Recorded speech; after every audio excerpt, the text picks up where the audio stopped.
Gretchen. Welcome back to my channel. In today's video, I'm going to be discussing something that those of us with stretched lobes have come to fear, and that would be blowouts. Now, if you've ever looked into stretching your ears, or you currently have stretched ears, you probably have heard about the term blowouts before. But like with so many other Pearson terms, sometimes the definition of said term gets lost and it becomes a whole bunch of other different things. And so sometimes we're like, well, what exactly is said thing? And in this case, what exactly is a blowout? I get questions often regarding people's piercings, be like, hey, can you tell me if it looks like this is happening or this is happening? And one of those commonly asked questions is, hey, can you tell me if I have a blowout? Spoiler alert, you'll probably know if you have a blowout or are experiencing one. But in today's video, I thought I would go over what exactly a blowout is, how it can happen, how you can prevent it, and if it does happen, what can you do moving forward? So what exactly is a blowout in regards to stretching your ears? A blowout is something that happens when you stretch too quickly, too soon, or you end up skipping sizes. So if you've gone through the stretching process before or you're contemplating going through it, there are increments that you need to go up with. You can't just jump right to the biggest size that you want. You have to gradually stretch, and you do have to wait in between. Stretching your lobes requires a lot of patience. I know we all have this end size in mind and we want to get there as soon as possible, but in order to make sure that your lobes remain healthy and can actually get to that point, you have to practice some patience. By stretching too quickly or too soon, or skipping sizes, you can end up causing little tears within the piercing site that will then eventually lead to a blowout. It may start off very small. You'll notice like a little tiny tear, maybe a little bit of blood, and you're like, oh, that's nothing, I'm fine.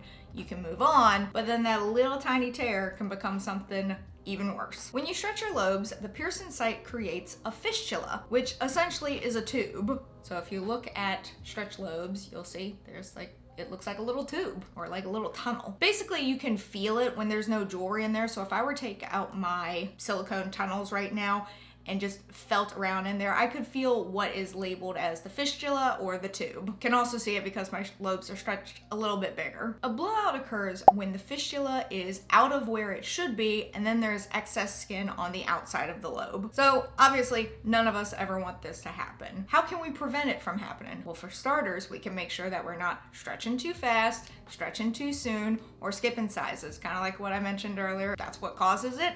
Make sure you're not doing those three things. Again, patience is key when it comes to stretching your lobes to get to the size that you want. And I know we want to get there as soon as possible, but you do have to go through the process to get there. So in turn, what happens if a blowout does occur? Worst case scenario, you're experiencing a blowout.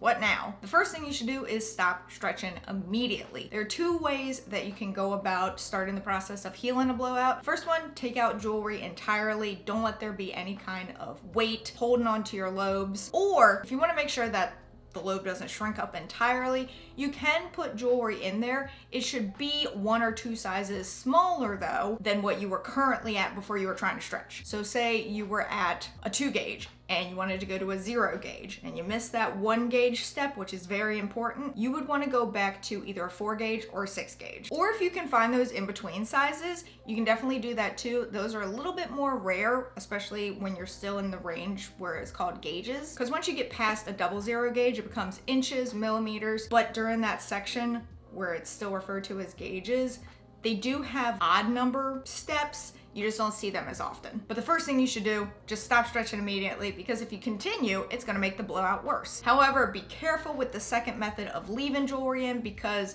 leaving jewelry in can irritate the blowout and still make it worse. Even if its size is smaller than what you were going for, it can still irritate it. It can still cause the blowout to progress. Also, if you go with placing smaller jewelry in your lobe instead of leaving jewelry out entirely, make sure you're picking a suitable material. So suitable materials in this case would be glass or steel. Don't do anything like silicone or acrylic, because unfortunately those might actually push for an infection, whereas glass or steel can possibly prevent it. After you've taken the jewelry out, after you've stopped stretching, make sure you're cleaning the lobe with a saline solution, kind of like what you would do with any other piercing that you may have. go through a typical Pearson aftercare routine. It is incredibly important that you do not continue with the stretching process until that blowout is healed. If you think that your blowout is completely healed and that you can continue with it, make sure you're really giving it a good look, because yes, blowouts can heal up, but be very, very careful because it may look like it's healed on the outside, but not on the inside. So you know how to prevent one and you know how to take care of one in case it happens. Are there any signs of a blowout about to occur? The biggest one is pain. You feeling any kind of pain or discomfort, like an intense amount of pain while you're going through the stretching process, that could be a sign of a blowout about to occur. It'll also be incredibly red, and you can even start to see the inner portion of your lobe start to go to the outside. And at that point, if you are noticing that, stop everything to prevent a blowout from actually occurring. That's just like the sign of it starting to, but you can prevent it from happening at all. Preventing a blowout can be relatively easy. Again, don't stretch too quickly, don't stretch too soon, don't skip sizes, but then you can also do things like maintaining the health of your lobes, such as massaging it with an oil. Jojoba oil is a very popular oil you can do. You can just massage your lobes with that, and that helps with the overall health of your lobe. Kind of helps with the elasticity of it as well, making a potential stretch easier. Unfortunately, if a blowout does happen, there can be permanent repercussions. However, preventing a blowout is pretty easy to do. Usually it doesn't come as a surprise.